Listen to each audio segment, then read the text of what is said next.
Bisperas ng Pasko noong December 2023, maaga kaming natapos sa paghahanda ng aming mga pagsasaluhan sa Noche Buena. Ito yung unang beses na magpapasko ako dito sa bahay namin mula nung naging OFW ako sa Japan. 3 Pasko din muna ako nag-celebrate sa Japan bago ako nakapag-celebrate ulit sa Pilipinas. Hi dear, ako nga pala si Jeya, isang OFW sa Japan at kasalukuyan kong kinukwento ang mga kaganapan nung nagbakasyon ako sa Pilipinas noong December 2023. Makalipas ang 3 Pasko sa Japan ay muli kong naranasan ang ganitong experience na may nangangaroling sa bahay. Uso pa rin kasi sa amin yung may mga nangangaroling kapag bisperas ng Pasko at bago mag New Year. Kagaya nitong kapatid naming bunso na mahilig din mangaroling at maaga nga silang natapos nung time na yun sa kanilang pangangaroling at umuwi na sa bahay para bilangin kung magkano yung kanilang mga nakolekta. At isa talaga to sa sobrang nakakamiss na mga moment kapag Pasko dahil walang ganito sa Japan. At dahil maaga pa nung mga time na yun habang hinihintay namin ang Noche Buena ay nagpaagaw muna ako ng mga barya dito sa loob ng bahay. At sobrang nakakatuwa na naman talaga yung experience na to. Yung mga ganitong moments talaga ay hindi mo makikita sa Japan. At dahil matagal-tagal akong hindi nakapagpasko sa Pilipinas ay sinulit na namin at naghanda kami ng medyo marami nung mga panahon na yon.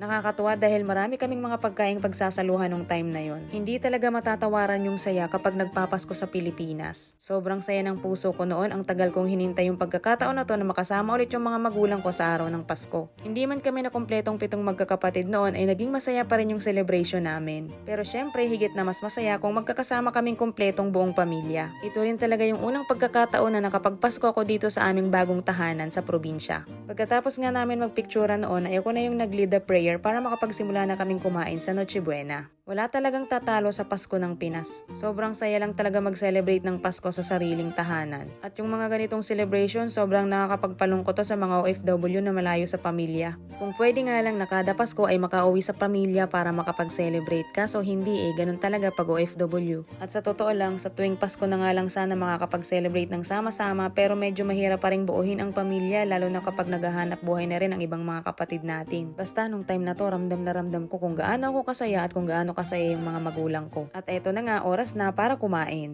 Grabe, ang bilis talaga ng araw. 2 Pasko na ulit ang lumipas pagkatapos nitong celebration na to. At sayang naman kung hindi ko i-upload yung mga ganitong kaganapan. Kinabukasan ng Pasko, meron kaming mga bisita na galing sa simbahan. Marami pa kasi kaming mga natirang handa nung time na yan, kaya kapag may dumadaan sa bahay ay tinatawag namin para makapag-almusal. Nakakatuwa lang talaga. Tapos si Papay naman sa labas kahit Paskong Pasko, busy siya sa pagtatrabaho. Hindi uso kay Papay ang holiday, napakasipag niya talaga mula noon hanggang ngayon. Sobrang proud nga kami dyan kay Papay. Isipin mo, siya yung gumawa ng lahat ng hollow blocks na ginamit namin noon sa bahay. Siya na yung gumawa ng mga hollow blocks, tapos isa pa siya sa mga labor nung pinapagawa namin yung bahay. December 2023 din pala nung sinimula namin ipagawa yung pader ng bahay namin. Alam mo dear, ang sarap lang talagang pumirme sa sariling tahanan. Kung may ibang choice lang nga sana tayo hindi na tayo talaga mag-a-abroad. Paano dear, hanggang dito na lang muna ulit yung kwento ko ha. Sa susunod ulit na episode, maraming salamat sa pagsama at maraming salamat sa panonood.